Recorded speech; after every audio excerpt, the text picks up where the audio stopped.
Okay, so today what we're going to be looking at is a lightweight tent for wild camping, and it's the Vango F10 Helium.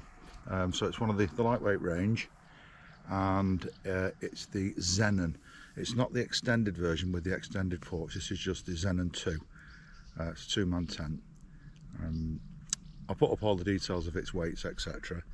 This is a tent that is coated on the outside with silicone, so the outer fabric doesn't get wet if it's raining. Unlike most tents, they are waterproofed on the inside, so the outer fabric actually can absorb some water. If it rains on this, you give it a good shake and it should be almost dry enough to just pack away. They are a superb bit of tent. Now these can be pitched outer tent first and then put the inner in. But what I do is set them up so that you can pitch as one. I just find it much more convenient. Each to their own, but that is what you can do. On very hot days or really great weather, you can go without the inner tent and just use the outer instead of like a tarp. So let's have a look at it and let's put it up now. These very high quality tents generally are thinner materials than the more robust hobbyist tents. So for the lightness, they make them very thin, so you've got to be careful. So ideally you should be using a footprint on the ground to pop down to protect the tent itself when you put it on the ground. It adds about 200 grams to the overall weight, so it's not a big price to pay to protect your investment. Okay, so I'll put it up and let's then look around the tent itself. Okay, so this is the bag it comes in. It's got, you can tighten this up when you put your tent in, so it's like a stuff sack.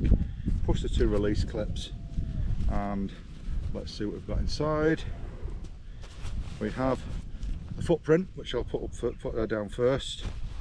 We have the aluminium poles, which are absolutely beautifully made. I must say I've not actually slept in this tent yet.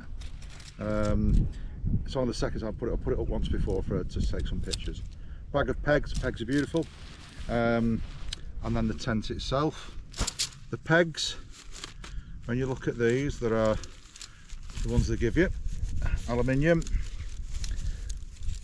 and they're like a scallop shaped peg.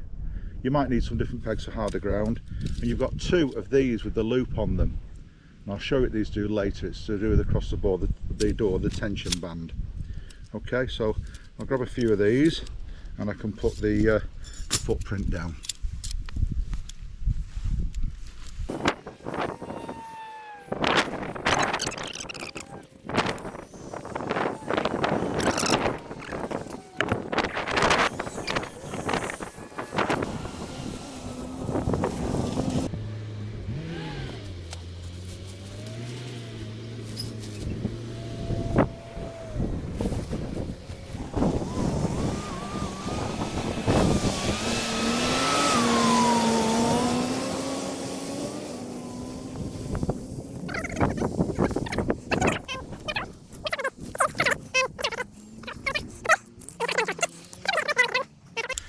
A blue, and we've got like a bronze colour. Okay, the front one here is the blue, the rear one is the bronze.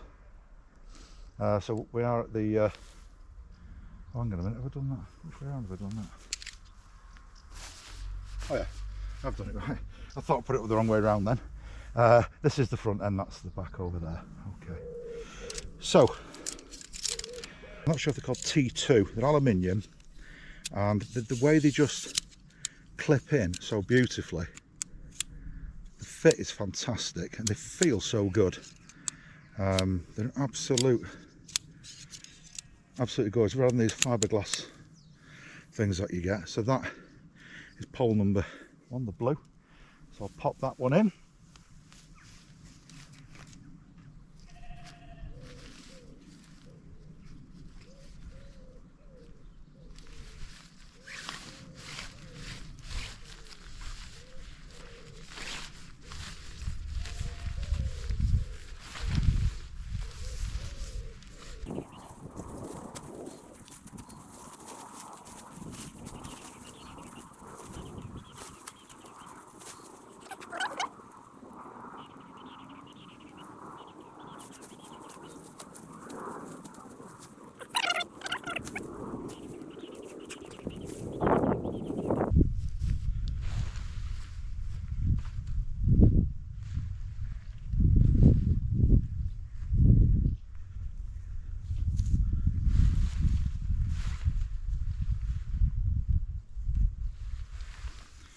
Okay, so you can see that it wasn't a big fight to get them in. You're not struggling with them. So now I'll just hook that.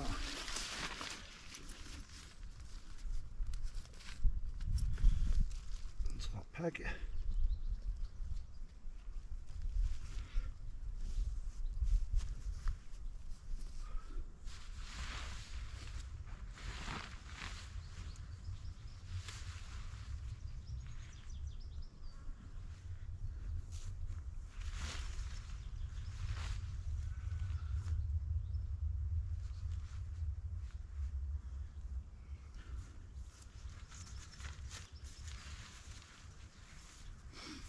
Okay, so once you're happy with that, the pegs, I've used the pegs for the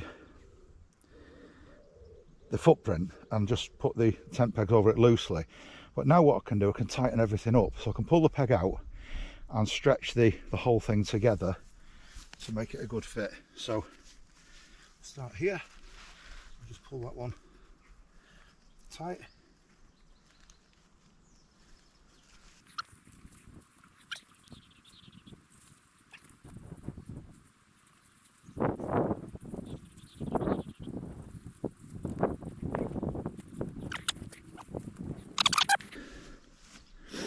Let's just do a walk round of it.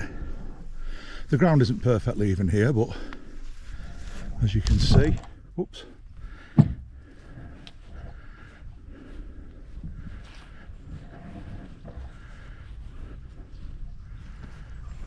looks quite good. It's got a vent hole at the back. I've not put any guidelines on. By the time you put the guys on, that'll stretch things a little bit better. You just imagine put a bit on that, etc. You've got your vent there. And that, just get it all nice and tight if it's obviously going to be windy. This would stand up pretty well as it is, to be honest. So my way of thinking with a tent, if you can sit up in it, you can probably brew up in it. So when you're on the trail, if the weather turns a bit bad, you can have a nice cup of coffee, maybe a tub of porridge before you even get out the tent. Now, I did mention the two pegs with the holes in, the funny shaped ones. Vango have a thing called the tension banding system, and it also, these bands make it so that when you set the tent up, there's bands here, you can only set it up correctly if you stretch it to where those bands are. Okay. So the door can tie back here on ties. We see now the vestibule all the way to the front. That is actually the not the tent, that is the footprint, so it gives you a little clear vestibule area. This strap here, you don't want to be tripping over that, so you put one of these all the way down on each side. Okay, or you can angle it. What that does is present less of a trip hazard. Okay, take my hat off. So this door is a right round zip, it runs all the way round, so it gives you quite a good size opening. Like so. You see these string things here, one there, one here. You can tighten these and it gives it more stability in high winds. Again, this is part of the tension banding system. So now I'll get down into the tent. Now I'm over 6 foot, and you can see I can sit up in here just in the middle. So I could brew up here or in here, but it gives me space to do things. Okay, which, like I say, if the weather's bad, you can get everything packed and ready to go. Have a drink before you set off. Now, normally I'd sleep with my head towards the door, but just give you an idea of the length.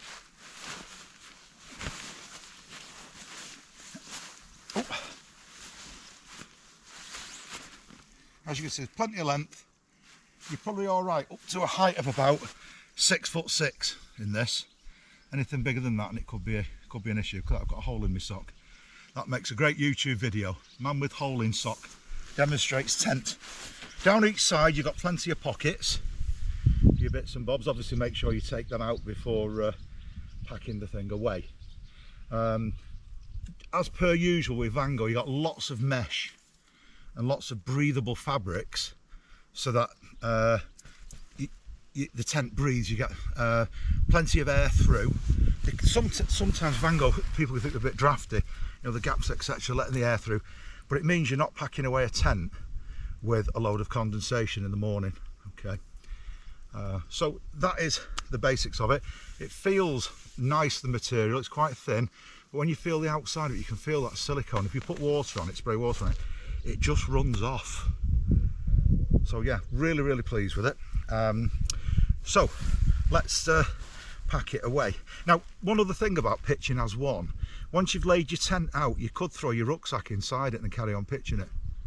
And also if it's raining when you're packing away, and so you've got it down and almost ready to go, you could leave your gear inside and just pull it out last minute. Again, personal preferences. So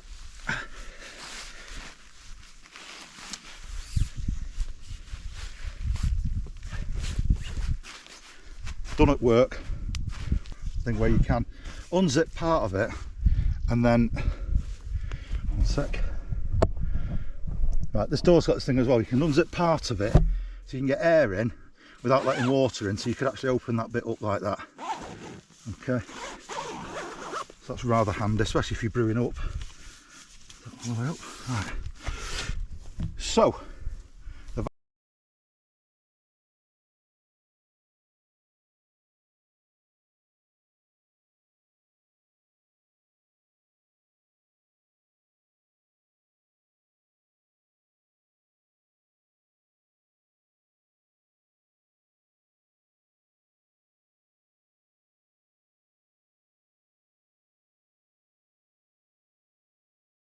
okay, so I'm not linked to Vango in any way. This is just me doing a tent on my views on it, basically. Just a point though on wild camping. A lot of people now going wild camping. Where I am now is not suitable for wild camping.